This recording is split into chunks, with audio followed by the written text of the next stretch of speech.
Part 1, A Guest Veiled in Mystery. Chapter I. The Strange Man's Arrival. The stranger came early in February, one wintry day, through a biting wind and a driving snow, the last snowfall of the year over the down. Walking from railway station and carrying a little black portmanteau in his thickly gloved hand, he was wrapped up from head to foot, and the brim of his soft felt hat hid every inch of his face but the shiny tip of his nose. The snow had piled itself against his shoulders and chest and added a white crest to the burden he carried. He staggered into the coach and horses more dead than alive and flung his portmanteau down. A fire, he cried, in the name of human charity, a room and a fire. He stamped and shook the snow from off himself in the bar and followed Mrs. Hall into her guest parlor to strike his bargain, and with that much introduction, that and a couple of sovereigns flung upon the table, he took up his quarters in the inn. Mrs. Hall lit the fire and left him there while she went to prepare him a meal with her own hands. A guest to stop at in the winter time was an unheard of piece of luck, let alone a guest who was no haggler, and she was resolved to show herself worthy of her good fortune. As soon as the bacon was well under way and Milly, her lymphatic maid, had been brisked up a bit by a few deftly chosen expressions of contempt, she carried the cloth plates and glasses into the parlor and began to lay them with the utmost. Although the fire was burning up briskly, she was surprised to see that her visitor still wore his hat and coat, standing with his back to her and staring out of the window at the falling snow in the yard.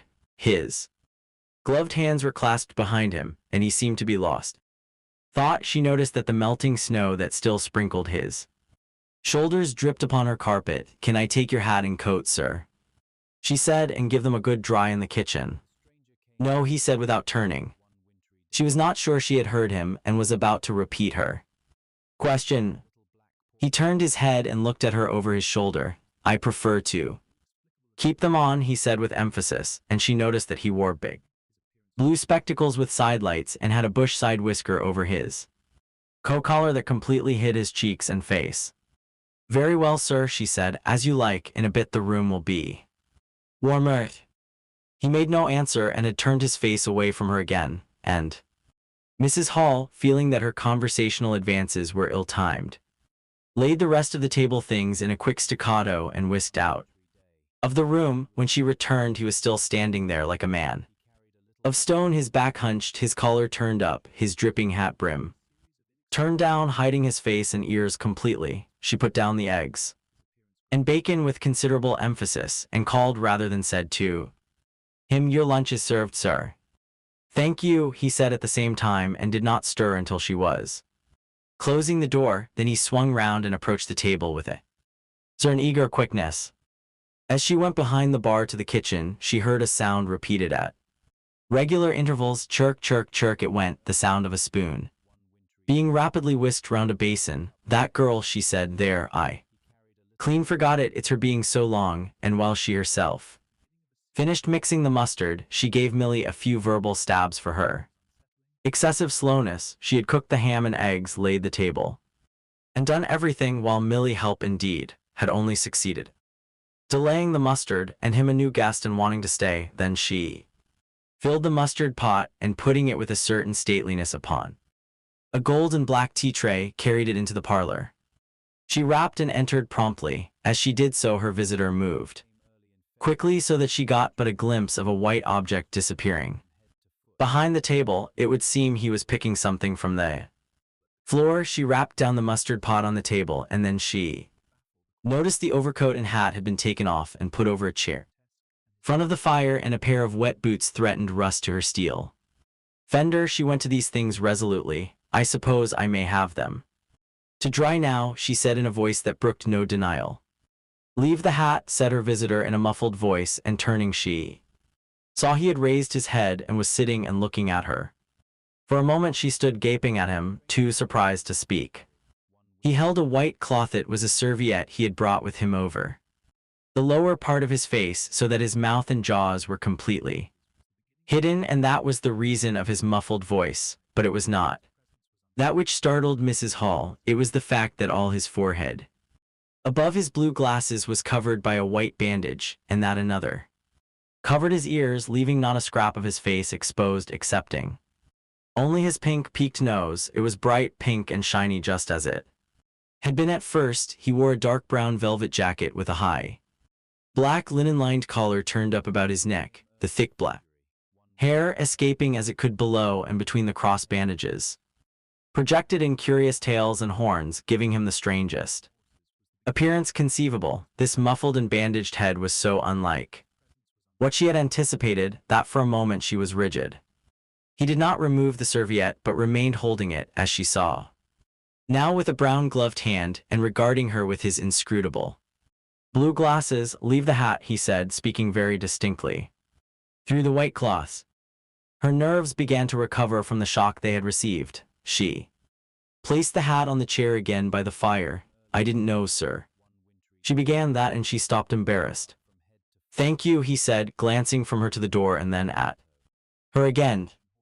"I'll have them nicely dried, sir, at once," she said, and carried his clothes out of the room. She glanced at his white swathed head and blue goggles again as she was going out of the door, but his napkin was still in front of his face. She shivered a little as she closed the door behind her, and her face was eloquent of her surprise and perplexity. "I never," she whispered. "There." She went quite softly to the kitchen and was too preoccupied to ask Millie what she was messing about with now. When she got there, the visitor sat and listened to her retreating feet. He glanced inquiringly at the window before he removed his serviette and resumed his meal. He took a mouthful, glanced suspiciously at the window, took another mouthful, then rose and, taking the serviette in his hand, walked across the room and pulled the blind down to the top of the white muslin that obscured the lower panes. This left the room in a twilight. This done, he returned with an easier air to the table and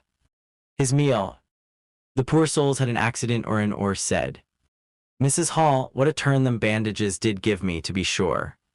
She put on some more coal, unfolded the clothes horse, and extended the traveler's coat upon this, and they goggles. Why, he looked more like a helmet than a human man. She hung his muffler on a corner of the horse, and holding that handkerchief over his mouth all the time, talkin' through it. Perhaps his mouth was hurt too, maybe.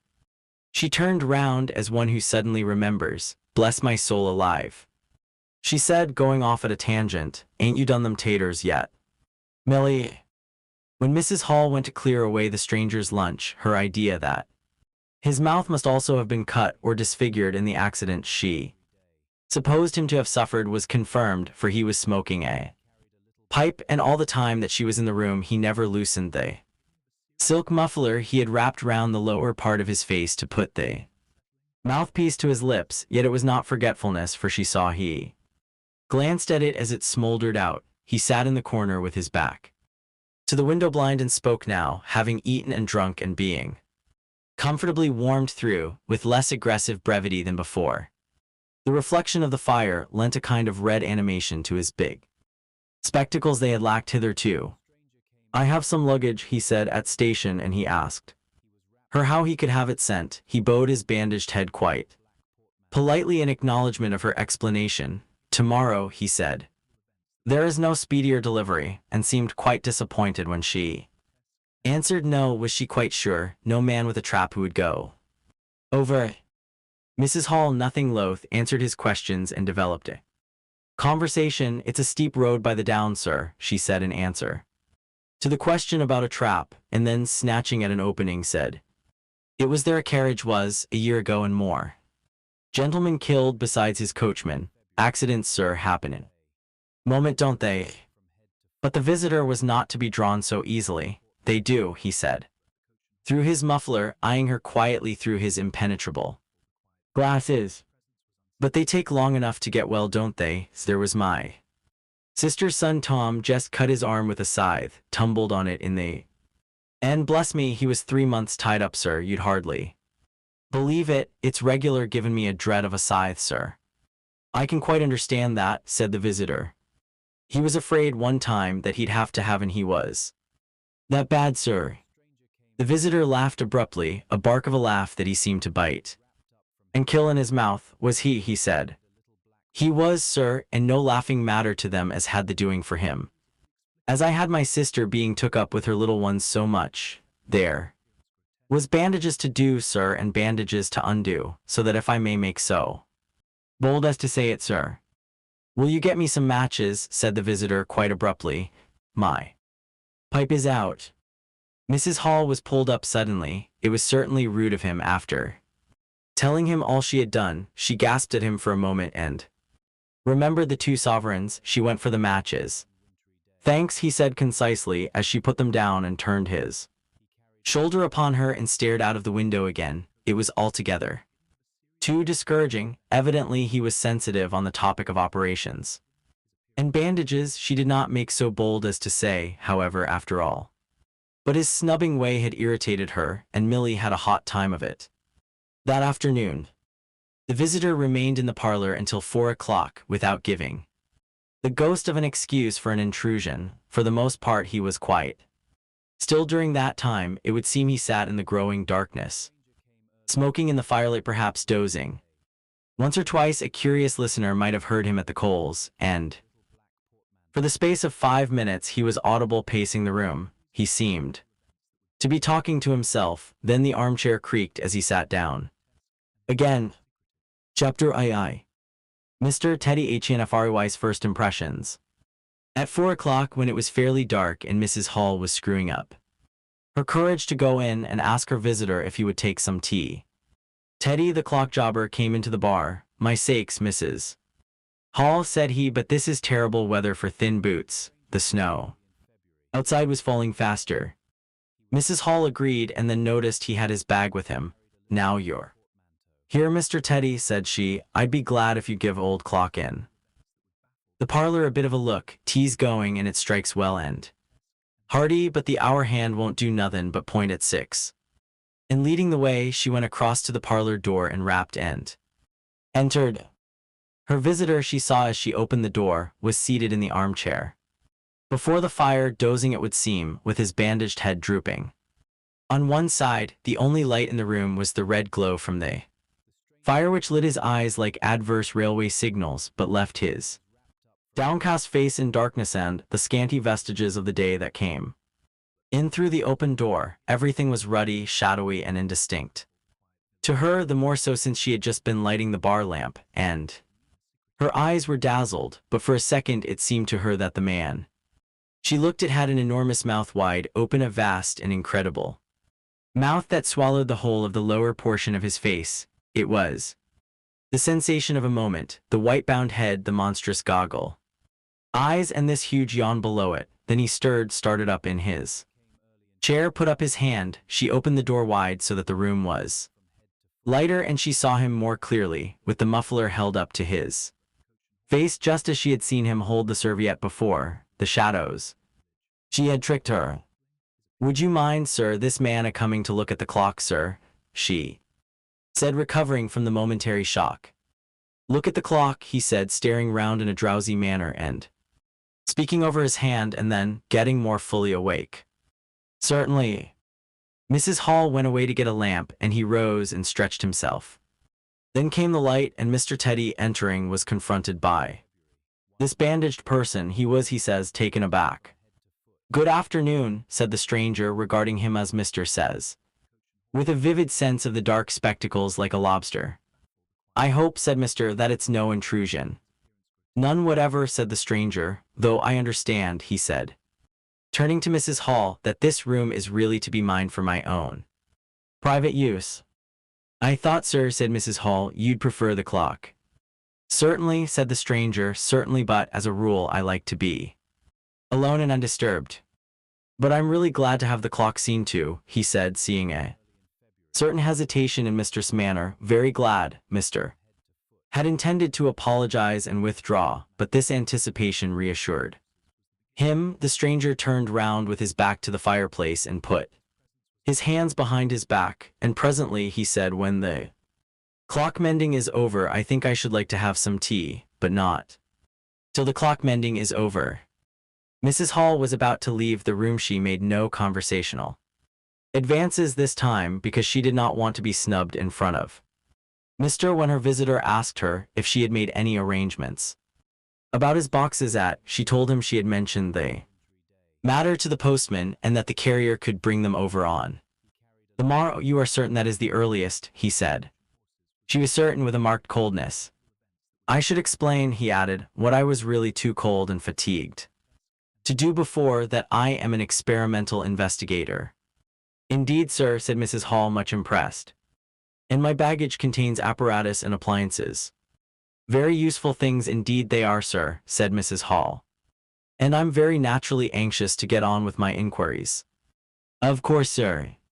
My reason for coming too, he proceeded with a certain deliberation of manner, was a desire for solitude. I do not wish to be disturbed in my work, in addition to my work and accident. I thought as much, said Mrs. Hall to herself. Necessitates a certain retirement. My eyes are sometimes so weak and painful that I have to shut myself up in the dark for hours together. Lock myself up sometimes now and then, not at present certainly. At such times the slightest disturbance, the entry of a stranger into the room, is a source of excruciating annoyance to me. It is well these things should be understood. Certainly, sir, said Mrs. Hall, and if I might make so bold as to ask it, that I think is all, said the stranger with that quietly irresistible air of finality he could assume at will.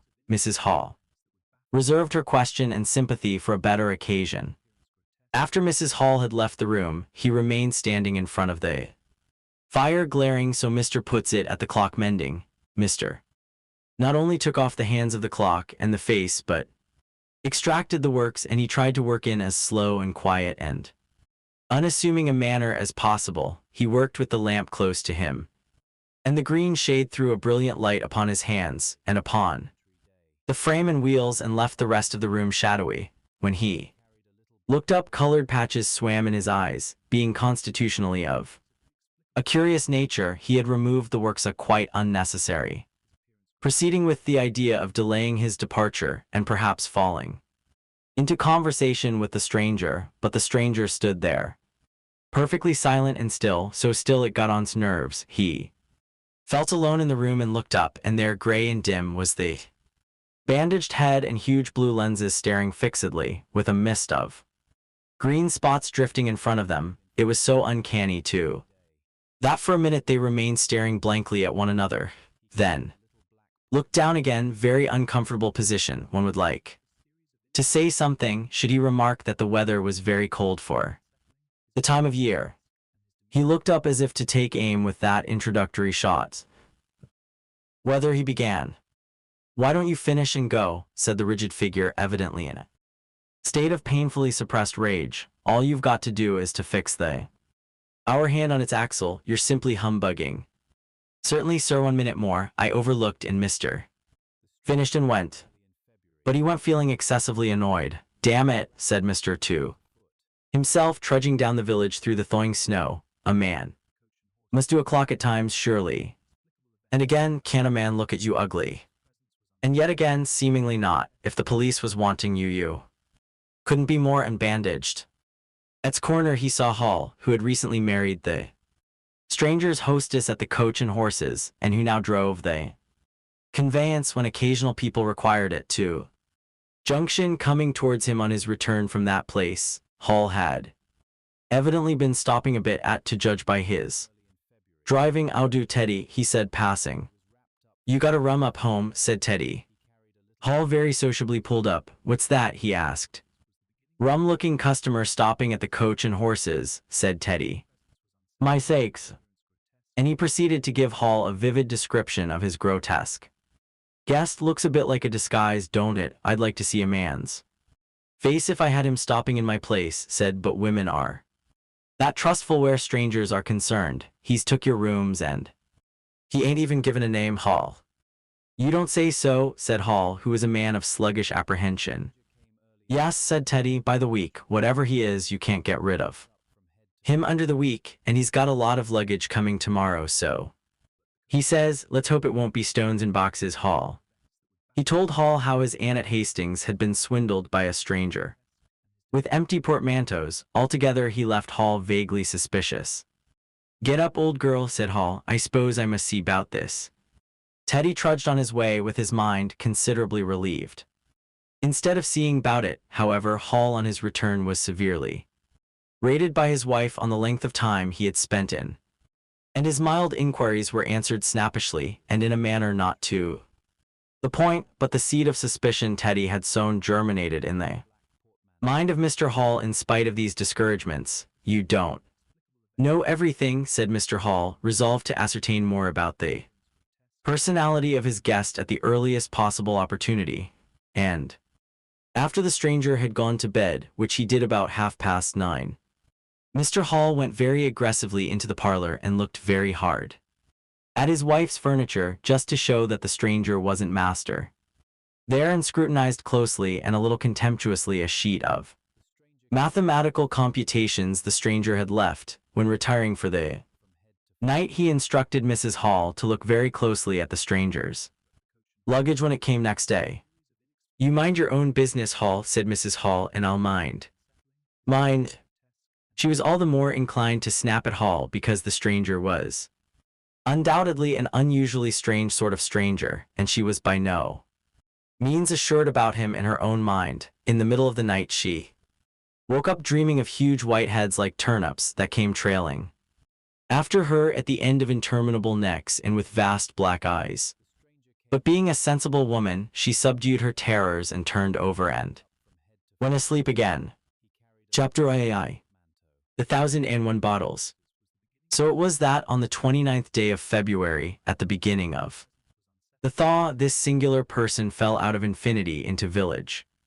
Next day his luggage arrived through the slush, and very remarkable luggage it was. There were a couple of trunks indeed, such as a rational man might need, but in addition there were a box of books, big, fat books, of which some were just in an incomprehensible handwriting, and a dozen or more crates, boxes, and cases, containing objects packed in straw, as it seemed to Hall, tugging with a casual curiosity at the straw glass bottles. The stranger, muffled in hat, coat, gloves, and wrapper, came out impatiently to meet's cart while Hall was having a word or so of gossip preparatory to helping bring them in. Out he came, not noticing Stogg, who was sniffing in a dilettante spirit at Hall's legs. "Come along with those boxes," he said. "I've been waiting long enough."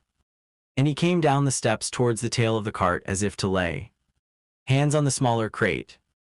No sooner had Stogg caught sight of him, however, than it began to bristle and growl savagely, and when he rushed down the steps, it gave an undecided hop and then sprang straight at his hand. "Whoop!" cried Hall, jumping back, for he was no hero with dogs, and howled, "Lie down," and snatched his whip.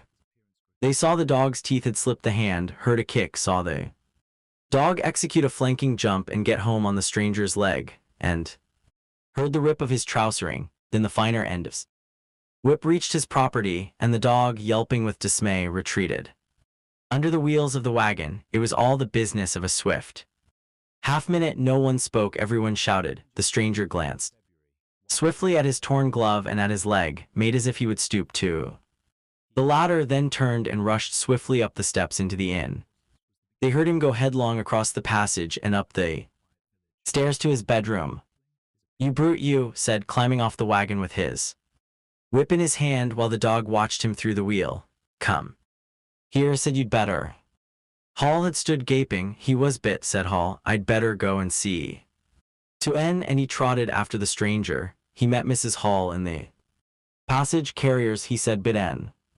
He went straight upstairs, and the stranger's door being ajar, he pushed it open and was entering without any ceremony, being of a naturally sympathetic turn of mind.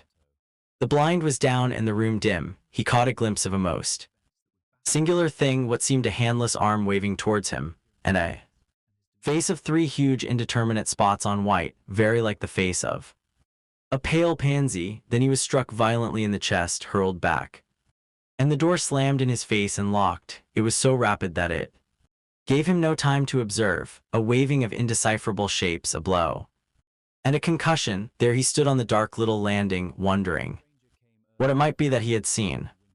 A couple of minutes after, he rejoined the little group that had formed outside the coach and horses. There was telling about it all over again for the second time. There was Mrs. Hall saying his dog didn't have no business to bite her guests. There was the General dealer from over the road, interrogative, and Sandy.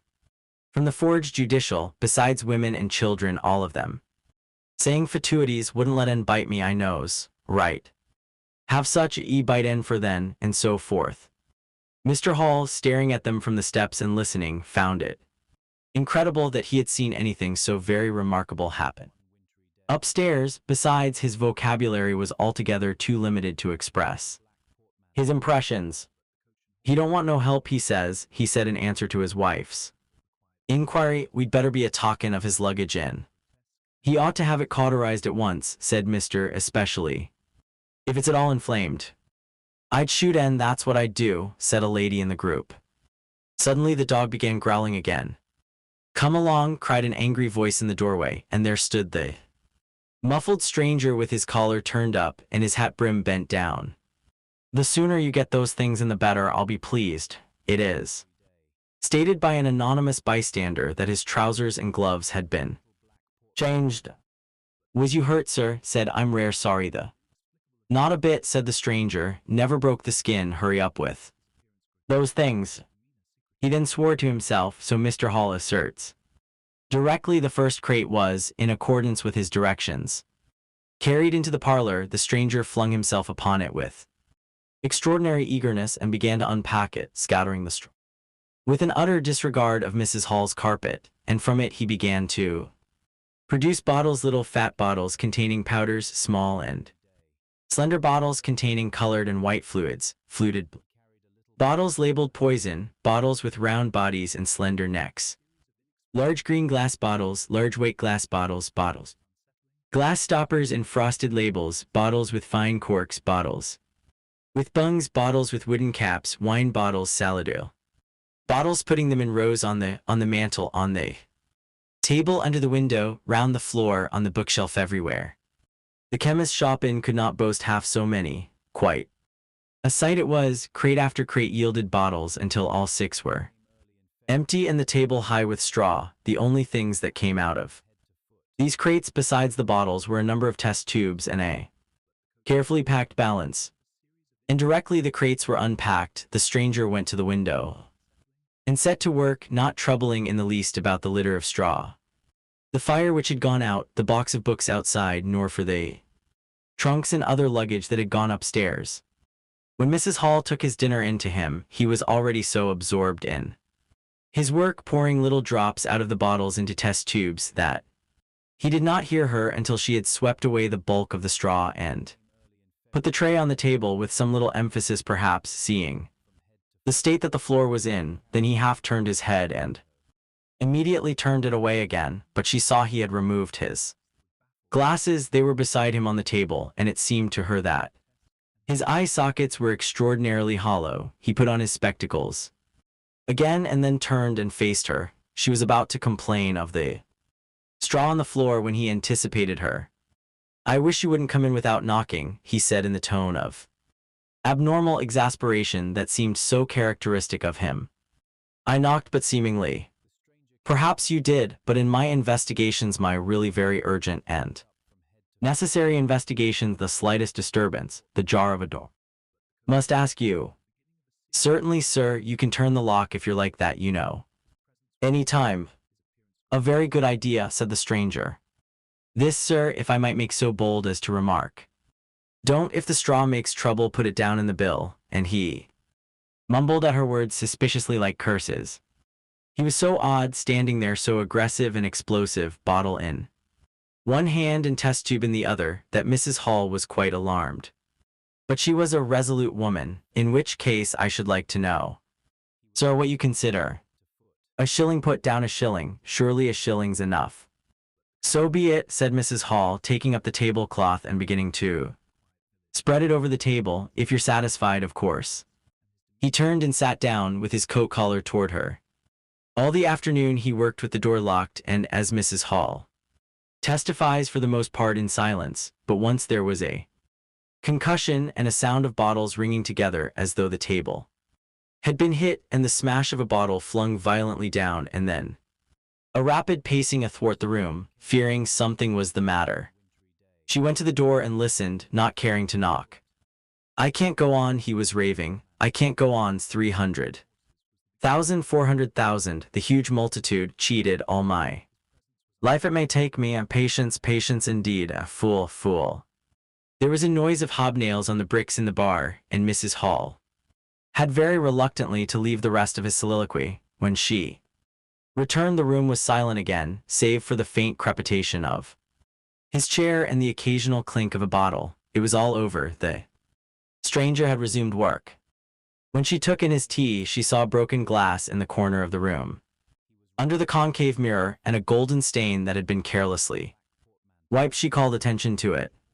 Put it down in the bill, snapped her visitor. For God's sake, don't worry me. If there's damage done, put it down in the bill. And he went on ticking a list in the exercise book before him. I'll tell you something, said mysteriously. It was late in the afternoon, and they were in the little beer shop of Hanger. Well, said Teddy, this chap you're speaking of, what my dog bit, well, he's black. Leastways, his legs are. I seed through the tear of his trousers and the tear of his glove. You'd have expected a sort of pinky to show, wouldn't you? Well, there wasn't none, just blackness. I tell you, he's as black as my hat. My sakes, said, it's a rummy case altogether. Why, his nose is as pink as paint. That's true, said, I knows that, and I tell what I'm thinking. That's a piebald, Teddy, black here and white therein. Patches, and he's ashamed of it. He's a kind of half-breed, and the colors come off patchy instead of mixing. I've heard of such things before, and it's the common way with horses, as anyone can see. Chapter IV. Mr. Cuss interviews the stranger. I have told the circumstances of the stranger's arrival in, with certain of detail, in order that the curious impression he created may be understood by the reader, but excepting two odd incidents, the circumstances of his stay until the extraordinary day of the club festival may be passed over very cursorily. There were a number of skirmishes with Mrs. Hall on matters of domestic discipline, but in every case until late April, when the first signs of penury began, he overrode her by the easy expedient of an extra payment. Hall did not like him, and whenever he dared he talked of the advisability of getting rid of him, but he showed his dislike chiefly by concealing it ostentatiously and avoiding his visitor as much as possible.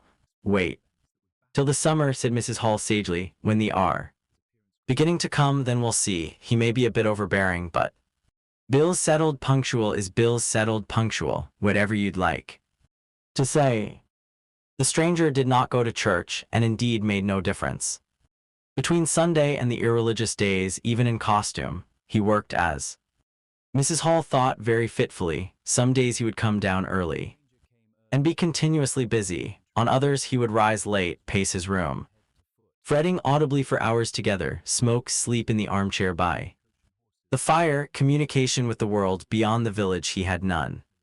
His temper continued very uncertain. For the most part his manner was that of a man suffering under almost unendurable provocation, and once or twice things were snapped, torn, crushed, or broken in spasmodic gusts of violence. He seemed under a chronic irritation of the greatest intensity. His habit of talking to himself in a low voice grew steadily upon him, but though Mrs. Hall listened conscientiously, she could make neither head nor tail of what she heard.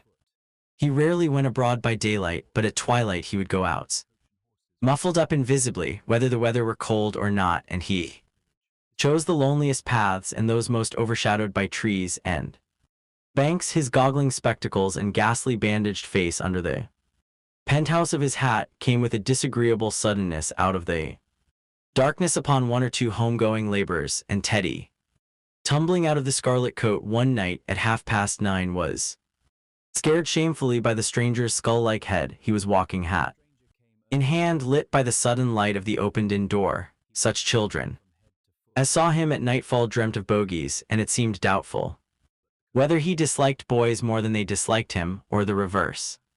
But there was certainly a vivid enough dislike on either side. It was inevitable that a person of so remarkable an appearance and bearing should form a frequent topic in such a village as. Opinion was greatly divided about his occupation. Mrs. Hall was sensitive on the point. When questioned, she explained very carefully that he was an experimental investigator, going gingerly over the syllables as one who dreads pitfalls. When asked what an experimental investigator was, she would say with a touch of superiority that most educated people knew such things as that, and would thus explain that he discovered things. Her visitor had had an accident, she said, which temporarily discolored his face and hands, and being of a sensitive disposition, he was averse to any public notice of the fact. Out of her hearing, there was a view largely entertained that he was a criminal trying to escape from justice by wrapping himself up so as to conceal himself altogether from the eye of the police. This idea sprang from the brain of Mr. Teddy. No crime of any magnitude dating from the middle or end of February was known to have occurred. Elaborated in the imagination of Mr. the probationary assistant. In the national school, this theory took the form that the stranger was an anarchist in disguise preparing explosives, and he resolved to undertake such detective operations as his time permitted. These consisted for the most part in looking very hard at the stranger whenever they met, or in asking people who had never seen the stranger leading questions about him, but he detected nothing. Another school of opinion followed Mr. and either accepted the piebald view or some modification of it, as for instance, who was heard to assert that if he chooses to show at fairs he'd make his fortune in no time, and being a bit of a theologian compared the stranger to the man with the one talent. Yet another view explained the entire matter by regarding the stranger as a harmless lunatic that had the advantage of accounting for everything straight away. Between these main groups there were waverers and compromisers. Sussex folk have few superstitions, and it was only after the events of early April that the thought of the supernatural was first whispered in the village. Even then it was only credited among the women folk. But whatever they thought of him, people on the whole agreed in disliking him. His irritability, though it might have been comprehensible to an urban brain worker, was an amazing thing to these quiet Sussex villagers. The frantic gesticulations they surprised now and then, the headlong pace after nightfall that swept him upon them round quiet corners, the inhuman bludgeoning of all tentative advances of curiosity, the taste for twilight that led to the closing of doors, the pulling down of blinds, the extinction of candles and lamps. Who could agree with such goings-on? They drew aside as he passed down the village, and when he had gone by, young humorists would up with coat collars and down with hat brims, and go pacing nervously after him. In imitation of his occult bearing, there was a song popular at that time called The Bogey Man. Miss sang it at the schoolroom concert in aid of the church lamps, and thereafter whenever one or two of the villagers were gathered together and the stranger appeared, a bar or so of this tune, more or less sharp or flat, was whistled. The midst of them, also belated little children would call Bogey Man after him and make off tremulously elated. Cuss, the general practitioner, was devoured by curiosity. The bandages excited his professional interest. The report of the 1,001 bottles aroused his jealous regard. All through April and May he coveted an opportunity of talking to the stranger, and at last, towards Whitsuntide, he could stand it no longer, but hit upon the subscription list for a village nurse as an excuse. He was surprised to find that Mr. Hall did not know his guest's name. He give a name, said Mrs. Hall, an assertion which was quite unfounded, but I didn't rightly hear it. She thought it seemed so silly not to know the man's name. Cuss rapped at the parlor door and entered. There was a fairly audible imprecation from within. "Pardon my intrusion," said Cuss, and then the door closed and cut Mrs. Hall off from the rest of the conversation. She could hear the murmur of voices for the next 10 minutes, then a cry of surprise, a stirring of feet, a chair flung aside, a bark of laughter, quick steps to the door, and Cuss appeared, his face white, his eyes staring over his shoulder. He left the door open behind him, and without looking at her strode across the hall and went down the steps, and she heard his feet hurrying along the road. He carried his hat in his hand. She stood behind the door, looking at the open door of the parlor. Then she heard the stranger laughing quietly, and then his footsteps came across the room. She could not see his face where she stood, the parlor door slammed, and the place was silent again. Cuss went straight up the village to Bunting the vicar. Am I mad? Cuss began abruptly as he entered the shabby little study. Do I look like an insane person? What's happened? Said the vicar, putting the ammonite on the loose sheets of his forthcoming sermon. That chap at the inn. Well, give me something to drink, said Cuss, and he sat down. When his nerves had been steadied by a glass of cheap sherry, the only drink the good vicar had available, he told him of the interview he had just had. Went in, he gasped, and began to demand a subscription for that nurse fund. He'd stuck his hands in his pockets as I came in, and he sat down lumpily in his chair, sniffed. I told him I'd heard he took an interest in scientific things. He said yes, sniffed again, kept on sniffing all the time, evidently recently caught an infernal cold. No wonder, wrapped up like that, I developed the nurse idea and all this. Well, kept my eyes open, bottles, chemicals everywhere, balance, test tubes in stands, and a smell of evening primrose. Would he subscribe? Said he'd consider it. Asked him point blank, was he researching? Said he was. A long research. Got quite cross. A damnable long research, said he, blowing the cork out, so to speak. Oh, said I, and out came the grievance. The man was just on the boil, and my question boiled him over. He had been given a prescription, most valuable prescription. What for? He wouldn't say. Was it medical? Damn you, what are you fishing after? I apologized. Dignified sniff and cough. He resumed. He'd read it. 5 ingredients. Put it down. Turned his head. Draft of air from window. Lifted the paper. Swish, rustle. He was working in a room with an open fireplace. He said. Saw flicker, and there was the prescription burning and lifting. Rushed towards it just as it whisked up the chimney. So just at that point, to illustrate his story, out came his arm. Well, no hand, just an empty sleeve. Lord, I thought, that's a deformity. Got a cork arm, I suppose, and has taken it off. Then I thought, there's something odd in that. What the devil keeps that sleeve up and open if there's nothing in it? There was nothing in it, I tell you. Nothing down it, right down to the joint. I could see right down it too.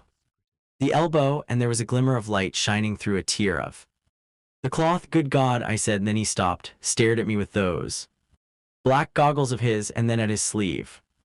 Well, that's all. He never said a word, just glared and put his sleeve back in his pocket quickly. I was saying, said he, that there was the prescription burning, wasn't I? Interrogative cough. How the devil? Said I. Can you move an empty sleeve like that? Empty sleeve? Yes, said I, an empty sleeve. It's an empty sleeve, is it? You saw it was an empty sleeve. He stood up right away. I stood up too. He came towards me in 3 very slow steps and stood quite close, sniffed venomously. I didn't flinch, though I'm hanged if that bandaged knob of his and those blinkers aren't enough to unnerve anyone. Coming quietly up to you. You said it was an empty sleeve, he said. Certainly, I said, at staring and saying nothing. A barefaced man starts. Scratch. Then very quietly he pulled his sleeve out of his pocket again and raised his arm towards me as though he would show it to me. Again he did it very, very slowly. I looked at it. Seemed an age. Well, said I, clearing my throat, there's nothing in it. Had to say something. I was beginning to feel frightened. I could see right down it. He extended it straight towards me, slowly, slowly, just like that, until the cuff was 6 inches from my face. Queer thing to see an empty sleeve come at you like that, and then, well, something exactly like a finger and thumb, it felt, nipped my nose. Bunting began to laugh. There wasn't anything there, said Cuss, his voice running up into a shriek at the there. It's all very well for you to laugh, but I tell you, I was so startled, I hit his cuff hard and turned around and cut out of the room. I left him.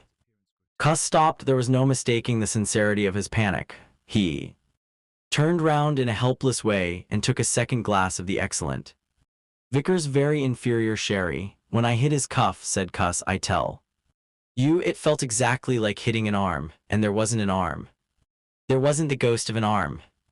Mr. Bunting thought it over. He looked suspiciously at Cuss. It's most remarkable story, he said. He looked very wise and grave indeed. It's really, said Mr. Bunting with judicial emphasis, a most remarkable story. Chapter V. The burglary at the vicarage. The facts of the burglary at the vicarage came to us chiefly through the medium of the vicar and his wife. It occurred in the small hours of Whit Monday, the day devoted to the club festivities. Mrs. Bunting, it seems, woke up suddenly in the stillness that comes before the dawn, with the strong impression that the door of their bedroom had opened and closed. She did not arouse her husband at first, but sat up in bed listening. She then distinctly heard the pad of bare feet coming out of the adjoining dressing room and walking along the passage towards the staircase. As soon as she felt assured of this, she aroused the Rev. Mr. Bunting as quietly as possible. He did not strike a light, but putting on his spectacles, her dressing gown, and his bath slippers, he went out on the landing to listen. He heard quite distinctly a fumbling going on at his study desk downstairs, and then a violent sneeze. At that he returned to his bedroom, armed himself with the most obvious weapon, the poker, and descended the staircase as noiselessly as possible. Mrs. Bunting came out on the landing. The hour was about 4, and the ultimate darkness of the night was past. There was a faint shimmer of light in the hall, but the study doorway yawned impenetrably black. Everything was still except the faint creaking of the stairs under Mr. Bunting's tread and the slight movements in the study. Then something snapped. The drawer was opened, and there was a rustle of papers. Then came an imprecation, and a match was struck, and the study was flooded with yellow light. Mr. Bunting was now in the hall, and through the crack of the door he could see the desk and the open drawer and a candle burning on the desk, but the robber he could not see. He stood there in the hall, undecided what to do, and Mrs. Bunting, her face white and intent, crept slowly downstairs after him. One thing kept Mr. Bunting's courage: the persuasion that this burglar was a resident in the village. They heard the chink of money and realized that the robber had found the housekeeping reserve of gold, £2.10 sovereigns. Altogether, at that sound, Mr. Bunting was nerved to abrupt action. Gripping the poker firmly, he rushed into the room, closely followed by Mrs. Bunting. "Surrender!" cried Mr. Bunting fiercely, and then stooped amazed. Apparently the room was perfectly empty. Yet their conviction that they had, that very moment, heard somebody moving in the room had amounted to a certainty. For half a minute, perhaps, they stood gaping. Then Mrs. Bunting went across the room and looked behind the screen, while Mr. Bunting, by a kindred impulse, peered under the desk. Then Mrs. Bunting turned back the window curtains, and Mr. Bunting looked up the chimney and probed it with the poker. Then Mrs. Bunting scrutinized the waste paper basket, and Mr. Bunting opened the lid of the coal scuttle. Then they came to a stop and stood with eyes interrogating each other. "I could have sworn," said Mr. Bunting. "The candle," said Mr. Bunting. "Who lit the candle?" "The drawer," said Mrs. Bunting. "And the money's gone." She went hastily to the doorway. Of all the strange occurrences, there was a violent sneeze in the passage. They rushed out, and as they did so, the kitchen door slammed. "Bring the candle," said Mr. Bunting, and led the way. They both heard a sound of bolts being hastily shot back. As he opened the kitchen door, he saw through the scullery that the back door was just opening, and the faint light of early dawn displayed the dark masses of the garden beyond. He is certain that nothing went out of the door. It stood open for a moment, and then closed with a slam. As it did so, the candle Mrs. Bunting was carrying from the study flickered and flared. It was a minute or more before they entered the kitchen. The place was empty. They the back door examined the kitchen, pantry, and scullery thoroughly, and at last went down into the cellar. There was not a soul to be found in the house, search as they would. Daylight found the vicar and his wife, a quaintly costumed little couple, still marveling about on their own ground floor by the unnecessary light of a guttering candle. Chapter VI. The furniture that went mad. Now it happened that in the early hours of Whit Monday, before Milly was hunted out for the day, Mr. Hall and Mrs. Hall both rose and went noiselessly down into the cellar. Their business there was of a private nature, and had something to do with the specific gravity of their beer. They had hardly entered the cellar when Mrs. Hall found she had forgotten to bring down a bottle of sarsaparilla from their joint room. As she was the expert and principal operator in this affair, Hall very properly went upstairs for it. On the landing, he was surprised to see that the stranger's door was ajar. He went on into his own room and found the bottle as he had been directed. But returning with the bottle, he noticed that the bolts of the front door had been shot back, that the door was in fact simply on the latch.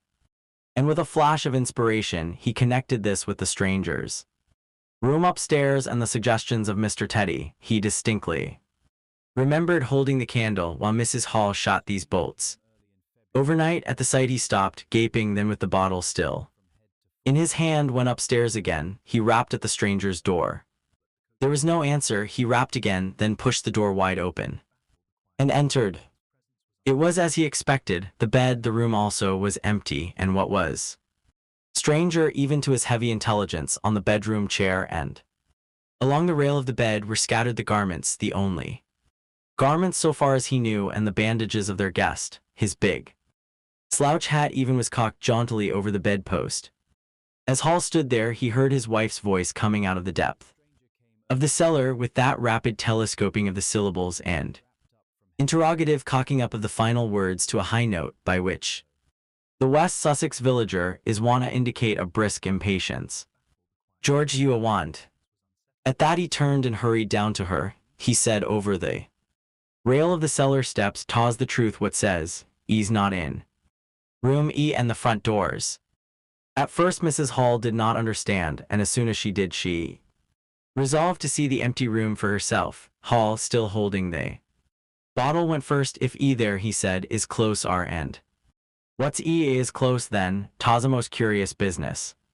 As they came up the cellar steps they both, it was afterwards ascertained, they heard the front door open and shut, but seeing it closed and nothing there, neither said a word to the other about it at the time. Mrs. Hall passed her husband in the passage and ran on first upstairs. Someone sneezed on the staircase. Hall, following 6 steps behind, thought that he heard her sneeze. She, going on first, was under the impression that Hall was sneezing. She flung open the door and stood regarding the room. "Of all the curious," she said.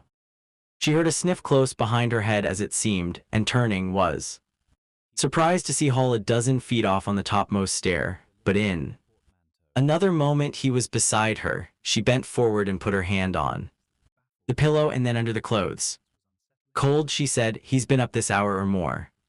As she did so, a most extraordinary thing happened. The bedclothes gathered themselves together, leapt up suddenly into a sort of peak, and then jumped headlong over the bottom rail. It was exactly as if a hand had clutched them in the center and flung them aside. Immediately after, the stranger's hat hopped off the bedpost, described a whirling flight in the air through the better part of a circle, and then dashed straight at Mrs. Hall's face. Then as swiftly came the sponge from the washstand, and then the chair, flinging the stranger's coat and trousers carelessly aside, and laughing in a voice singularly like the stranger's, turned itself up with its 4 legs at Mrs. Hall, seemed to take aim at her for a moment, and charged at her. She screamed and turned, and then the chair legs came gently but firmly against her back and impelled her and Hall out of the room.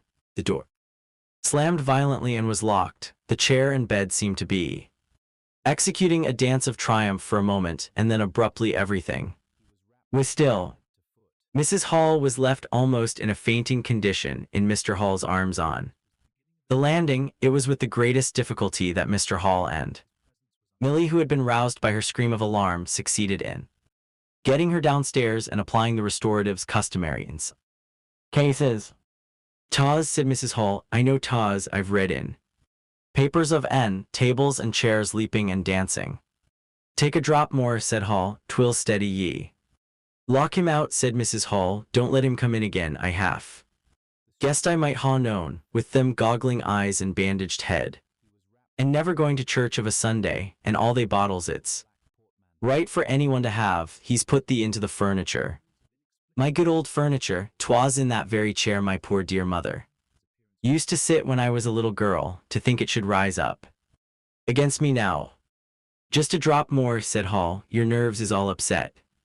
They sent Millie across the street through the golden 5 o'clock sunshine to rouse up Mr. Sandy the blacksmith. Mr. Hall's compliments, and the furniture upstairs was behaving most extraordinary.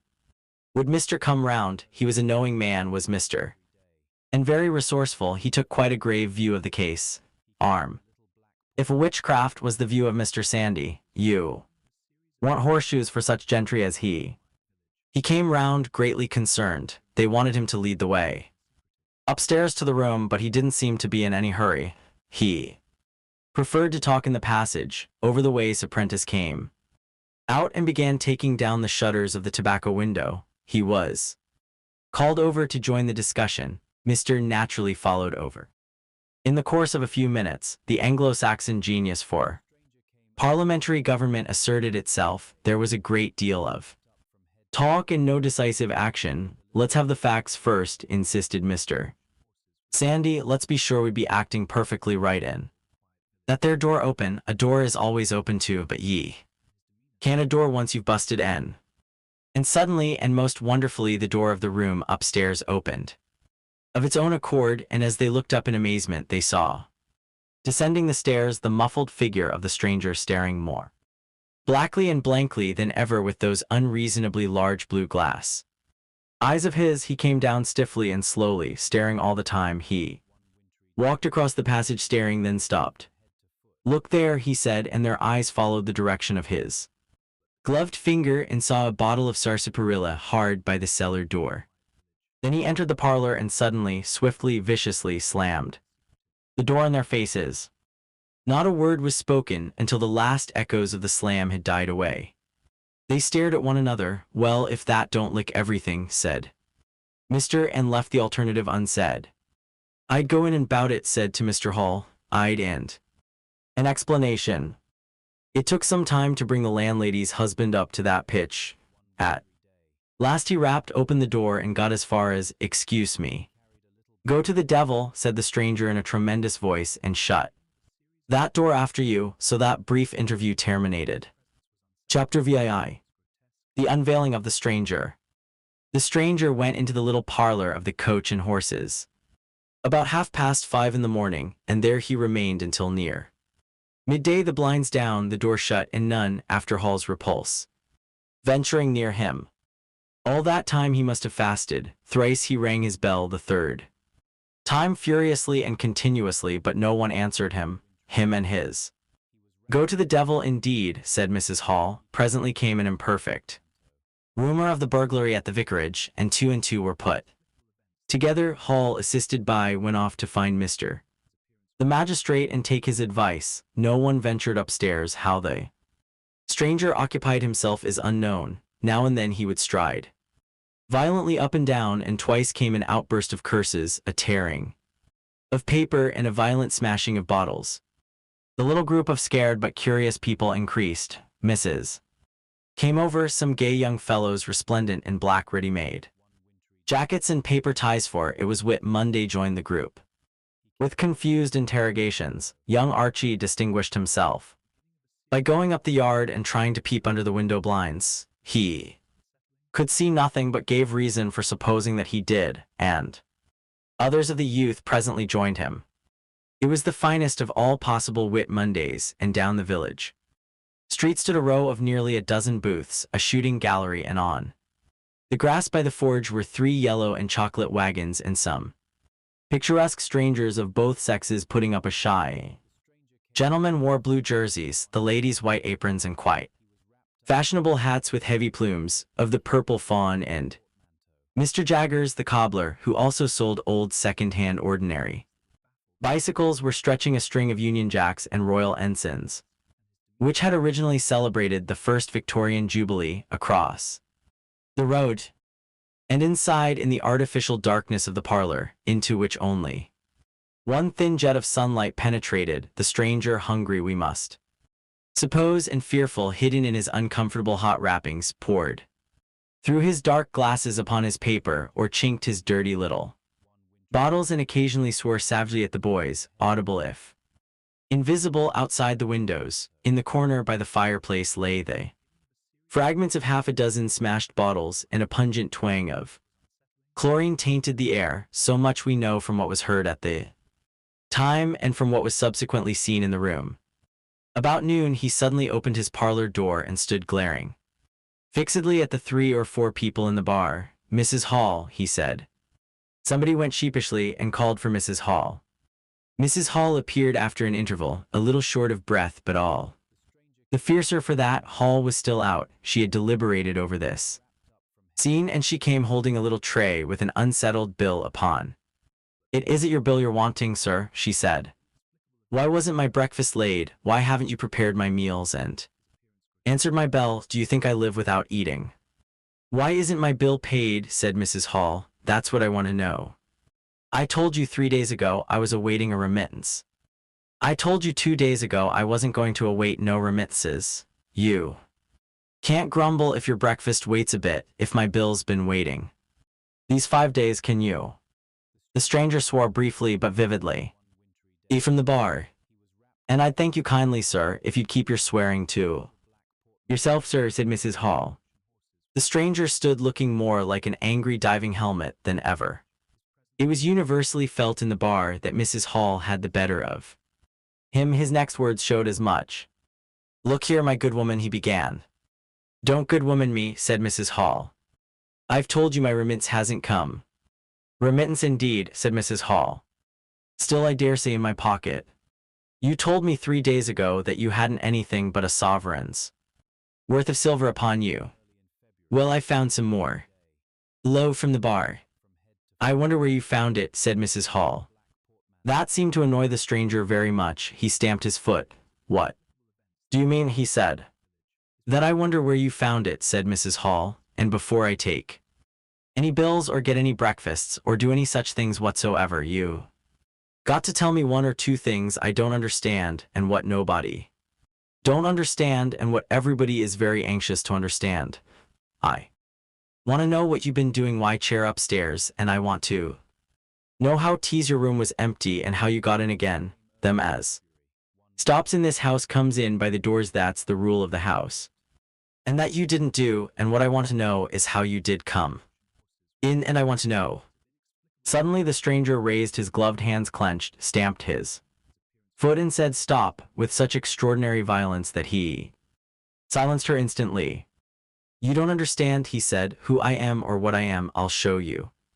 By heaven, I'll show you." Then he put his open palm over his face, and the center of his face became a black cavity. "Here," he said. He stepped forward and handed Mrs. Hall something which she, staring at his metamorphosed face, accepted automatically. Then when she saw what it was, she screamed loudly, dropped it, and staggered back. The nose, it was the stranger's nose, pink and shining, rolled on the floor.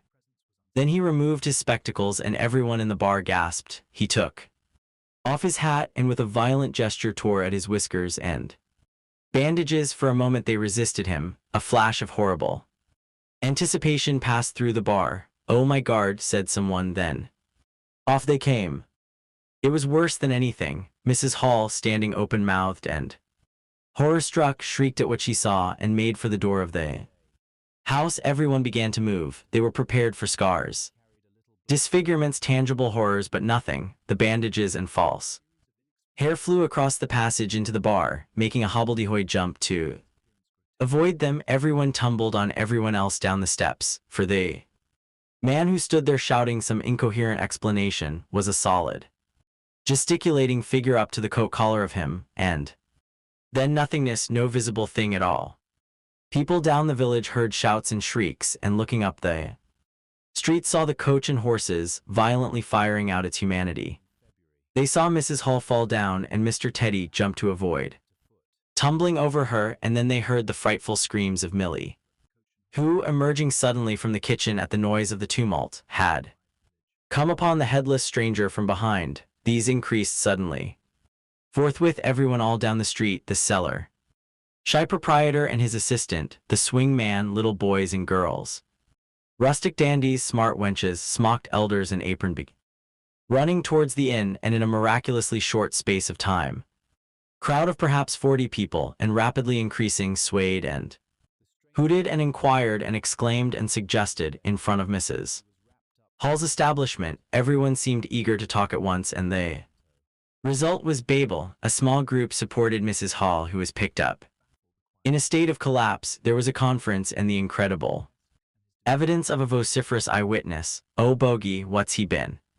Then ain't hurt the girl as ye, run it in with a knife I believes. No, I tell ye, I don't mean no manner of speaking. I mean it is some conjuring trick. Fetched off his wrapping did. In its struggles to see in through the open door, the crowd formed itself into a straggling wedge, with the more adventurous apex nearest the inn. He stood for a moment, I the gal scream, and he turned. I saw her skirts whisk and he went after her, didn't take 10 seconds. Back he comes with a knife in hand and a loaf, stood just as if he was staring not a moment ago, when in that there door, I tell ain't know it all, you just missed en. There was a disturbance behind and the speaker stopped to step aside for a little procession that was marching very resolutely towards the house. First Mr. Hall, very red and determined, then Mr. Bobby, the village constable, and then the wary Mr. They had come now, armed with a warrant. People shouted conflicting information of the recent circumstances. Or no, said I got to rest in and rest in I will. Mr. Hall marched up the steps, marched straight to the door of the parlor and flung it open. Constable, he said, do your duty.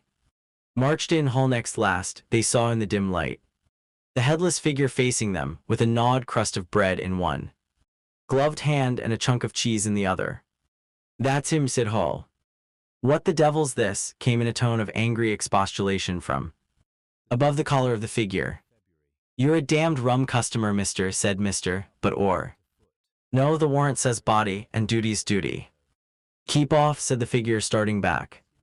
Abruptly he whipped down the bread and cheese, and Mr. Hall just grasped the knife on the table in time to save it. Off came the stranger's left glove and was slapped in face. In another moment, cutting short some statement concerning a warrant, had gripped him by the handless wrist and caught his invisible throat. He got a sounding kick on the shin that made him shout, but he kept his grip. Hall sent the knife sliding along the table to who acted as goalkeeper for the offensive, so to speak, and then stepped forward.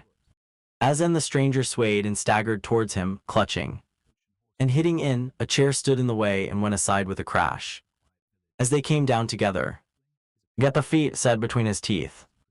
Mr. Hall, endeavoring to act on instructions, received a sounding kick in the ribs that disposed of him for a moment, and Mr. seeing the decapitated stranger had rolled over and got the upper side of retreated towards the door, knife in hand, and so collided with Mr. and the carter coming to the rescue of law and order. At the same moment down came 3 or 4 bottles from the and shot a web of pungency into the air of the room. I'll surrender, cried the stranger, though he had down, and in another moment he stood up panting, a strange figure, headless and handless, for he had pulled off his right glove now as well as his left. It's no good, he said, as if sobbing for breath. It was the strangest thing in the world to hear that voice coming as if out of empty space, but the Sussex peasants are perhaps the most matter-of-fact people under the sun. Got up also and produced a pair of handcuffs. Then he stared. I say, said, brought up short by a dim realization of the incongruity of the whole business. Darn it, can't use 'em as I can say. The stranger ran his arm down his waistcoat, and as if by a miracle the buttons to which his empty sleeve pointed became undone. Then he said something about his shin and stooped down. He seemed to be fumbling with his shoes and socks. Why, said suddenly, that's not a man at all, it's just empty clothes. Look, you can see down his collar and the linings of his clothes. I could put my arm. He extended his hand. It seemed to meet something in midair, and he drew it back with a sharp exclamation. I wish you'd keep your fingers out of my eye, said the aerial voice in a tone of savage expostulation. The fact is, I'm all here, head, hands, legs, and all the rest of it, but it happens I'm invisible. It's a confounded nuisance, but I am. That's no reason why I should be poked to pieces by every stupid bumpkin in, is it? The suit of clothes, now all unbuttoned and hanging loosely upon its unseen support, stood up, arms akimbo. Several other of the men folks had now entered the room, so that it was closely crowded. Invisible, said, ignoring the strangers. Abuse, who ever heard the likes of that? It's strange perhaps, but it's not a crime. Why am I assaulted by policemen in this fashion? Ah, that's a different matter, said. No doubt you are a bit difficult to see in this light, but I got a warrant and it's all correct. What I'm after ain't no invisibility, it's burglary. There's a house been broke into and money took. Well, and circumstances certainly point. Stuff and nonsense, said the invisible man. I hope so, sir, but I've got my instructions. Well, said the stranger, I'll come, but no handcuffs. It's the regular thing, said. No handcuffs, stipulated the stranger. Pardon me, said. Abruptly the figure sat down, and before anyone could realize was being done, the slippers, socks, and trousers had been kicked off under the table. Then he sprang up again and flung off his coat. Here, stop that, said, suddenly realizing what was happening. He gripped at the waistcoat, it struggled, and the shirt slipped out of it and left it limp and empty in his hand. Hold him, said loudly, once he gets the things off. Hold him, cried everyone, and there was a rush at the fluttering white shirt, which was now all that was visible of the stranger. The shirt sleeve planted a shrewd blow in Hall's face that stopped his open-armed advance and sent him backward into Old Toothsome, the sexton, and in another moment the garment was lifted up and became convulsed and vacantly flapping about the arms, even as a shirt, that is, being thrust over a man's head, clutched at it and only helped to pull it off. He was struck in the mouth out of the air and incontinently threw his truncheon and smote Teddy savagely upon the crown of his head. Look out, said everybody, fencing at random and hitting at nothing. Hold him, shut the door, don't let him loose, I got something here. He is a perfect babel of noises they made. Everybody, it seemed, was being hit all at once, and Sandy, knowing as ever and his wits sharpened by a frightful blow in the nose, reopened the door and led the rout. The others, following incontinently, were jammed for a moment. In the corner by the doorway, the hitting continued. The Unitarian had a front tooth broken and was injured in the cartilage of his ear, was struck under the jaw and, turning, caught at something that intervened between him and prevented their coming together. He felt a muscular chest, and in another moment the whole mass of struggling, excited men shot out into the crowded hall.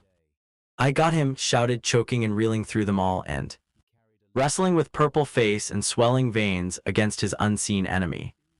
Men staggered right and left as the extraordinary conflict swayed swiftly towards the house door and went spinning down the half-dozen steps of the inn, cried in a strangled voice, holding tight, nevertheless, and making play with his knee, spun around and fell heavily undermost with his head on the gravel. Only then did his fingers relax. There were excited cries of hold him, invisible, and so forth, and a young fellow, a stranger in the place whose name did not come to light, rushed in at once, caught something, missed his hold, and fell over the constable's prostrate body. Halfway across the road a woman screamed as something pushed by her. A dog, kicked, apparently yelped, and ran howling into his yard, and with that the transit of the invisible man was accomplished. For a space people stood amazed and gesticulating, and then came panic, and scattered them abroad through the village as a gust scatters dead leaves, but lay quite still, face upward and knees bent, at the foot of the steps of the inn. Chapter VII. In transit. The 8th chapter is exceedingly brief, and relates that Gibbons, the amateur naturalist of the district, while lying out on the spacious open downs without a soul within a couple of miles of him, as he thought, and almost dozing, heard close to him the sound as of a man coughing, sneezing, and then swearing savagely to himself, and looking, beheld nothing, yet the voice was indisputable. It continued to swear with that breadth and variety that distinguishes the swearing of a cultivated man. It grew to a climax, diminished again, and died away in the distance, going, as it seemed to him, in the direction of it. Lifted to a spasmodic sneeze and ended. Gibbons had heard nothing of the morning's occurrences, but the phenomenon was so striking and disturbing that his philosophical tranquility vanished. He got up hastily and hurried down the steepness of the hill towards the village as fast as he could go. Chapter IX. Mr. Thomas Marvel. You must picture Mr. Thomas Marvel as a person of copious, flexible visage, a nose of cylindrical protrusion, a liquorish ample fluctuating mouth and a beard of bristling eccentricity, his figure. Inclined to embonpoint, his short limbs accentuated this inclination. He wore a furry silk hat and the frequent substitution of twine and shoelaces for buttons, apparent at critical points of his costume, marked a man essentially bachelor. Mr. Thomas Marvel was sitting with his feet in a ditch by the roadside, over the down towards about a mile and a half out of. His feet, save for socks of irregular openwork, were bare. His big toes were broad and pricked like the ears of a watchful dog. In a leisurely manner he did everything. In a leisurely manner he was contemplating trying on a pair of boots. They were the soundest boots he had come across for a long time, but too large for him, whereas the ones he had were in dry weather a very comfortable fit, but too thin-soled for damp. Mr. Thomas Marvel hated roomy shoes, but then he hated damp. He had never properly thought out which he hated most, and it was a pleasant day and there was nothing better to do, so he put the 4 shoes in a graceful group on the turf and looked at them, and seeing them there among the grass and springing agrimony, it suddenly occurred to him that both pairs were exceedingly ugly to see. He was not at all startled by a voice behind him. "They're boots anyhow," said the voice. "They are charity boots," said Mr. Thomas Marvel with his head on one side regarding them distastefully. "And which is the ugliest pair?"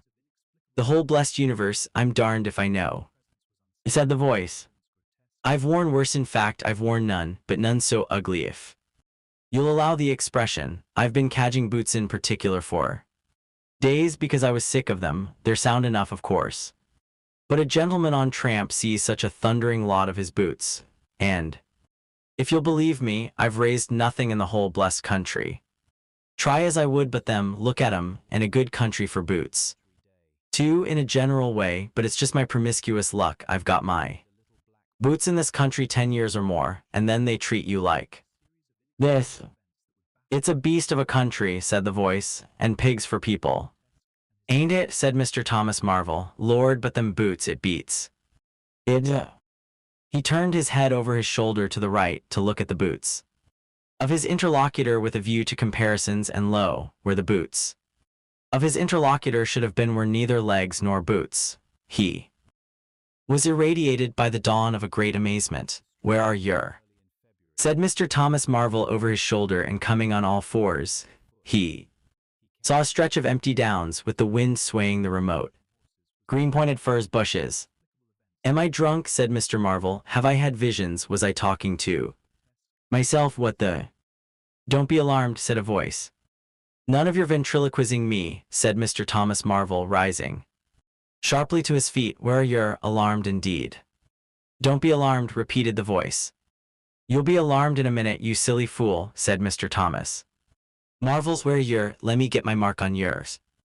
"Are you buried?" said Mr. Thomas Marvel after an interval. There was no answer. Mr. Thomas Marvel stood bootless and amazed, his jacket nearly thrown off. He said a very remote. "Indeed," said Mr. Thomas Marvel, "this ain't no time for foolery." The down was desolate, east and west, north and south. Road with its shallow ditches and white bordering stakes ran smooth and empty north and south, and save for that the blue sky was empty too. "So help me," said Mr. Thomas Marvel, shuffling his coat on to his shoulders again, "it's the drink I might ha known." "It's not the drink," said the voice. "You keep your nerves steady."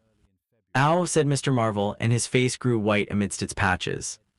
"It's the drink," his lips repeated noiselessly. He remained staring about him, rotating slowly backwards. "I could have swore I heard a voice," he whispered. "Of course you did." "It's there again," said Mr. Marvel, closing his eyes and clasping his hand on his brow with a tragic gesture. He was suddenly taken by the collar and shaken violently and left more dazed than ever. "Don't be a fool," said the voice. "I'm off my blooming chump," said Mr. Marvel. "It's no good, it's fretting about them boots. I'm off my blessed blooming chump. Or it's spirits." "Neither one thing nor the other," said the voice. "Listen." "Chump," said Mr. Marvel. "1 minute," said the voice, penetratingly tremulous with self-control. "Well," said Mr. Thomas Marvel with a strange feeling of having been dug in the chest by a finger. "You think I'm just imagination, just imagination." What else can you be? Said Mr. Thomas Marvel, rubbing the back of his neck. Very well, said the voice in a tone of relief. Then I'm going to throw flints at you till you think differently. But where are yours?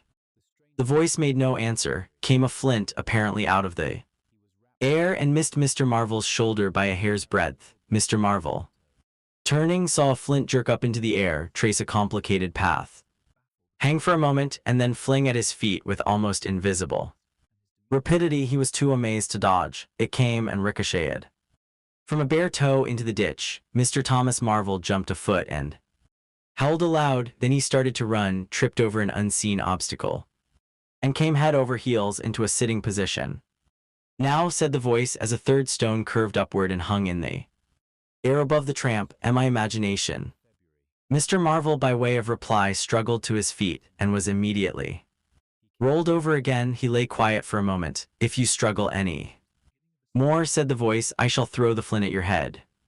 It's a fair do, said Mr. Thomas Marvel, sitting up, taking his wounded toe in hand and fixing his eye on the third missile. I don't understand it. Stones flinging themselves, stones talking. Put yourself down, rot away, I'm done. The third flint fell. It's very simple, said the voice. I'm an invisible man. Tell us something I don't know, said Mr. Marvel, gasping with pain. Where you've hit, how you do it, I don't know. I'm beat. That's all, said the voice. I'm invisible. That's what I want you to understand. Anyone could see that. There is no need for you to be so confounded impatient, mister. Now then, give us a notion. How are you hid? I'm invisible, that's the great point, and what I want you to understand is this. But whereabouts? Interrupted Mr. Marvel. Here, 6 yards in front of you. Oh come, I ain't blind. You'll be telling me next you're just thin air. I'm not one of your ignorant tramps. Yes, I'm thin air. You're looking through me.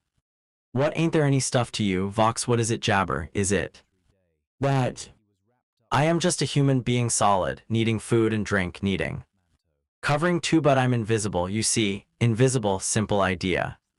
Invisible. What, real like? Yes, real. Let's have a hand of you, said Marvel. If you are real, it won't be so darn out of the way like. Then, Lord, he said, how you made me jump, gripping me like that.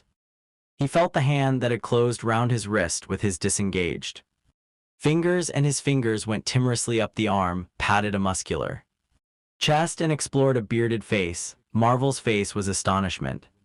I'm dashed, he said, if this don't beat cockfighting. Most remarkable. In there I can see a rabbit clean through you, 1/2 a mile away, not a bit of you visible except.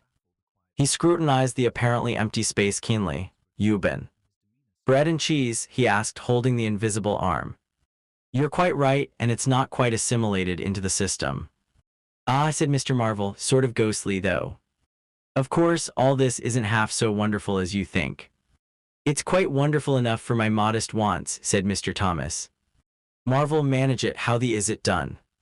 It's too long a story, and besides, I tell you the whole business fairly beats me, said Mr. Marvel.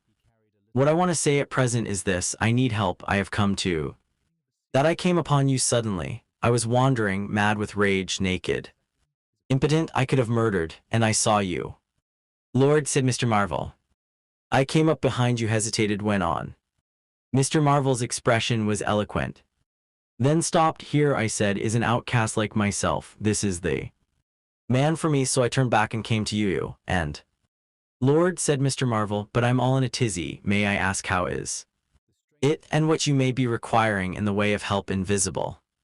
I want you to help me get clothes and shelter, and then, with other things, I've left them long enough. If you won't, well, but you will must.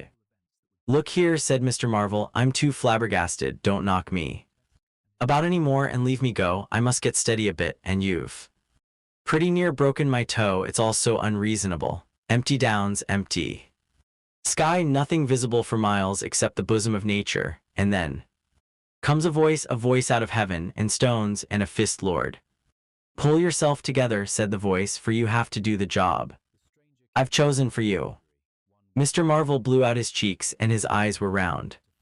I've chosen you, said the voice. You are the only man except some of those fools down there who knows there is such a thing as an invisible "Mans, you have to be my helper. Help me and I will do great things for you. An invisible man is a man of power." He stopped for a moment to sneeze violently.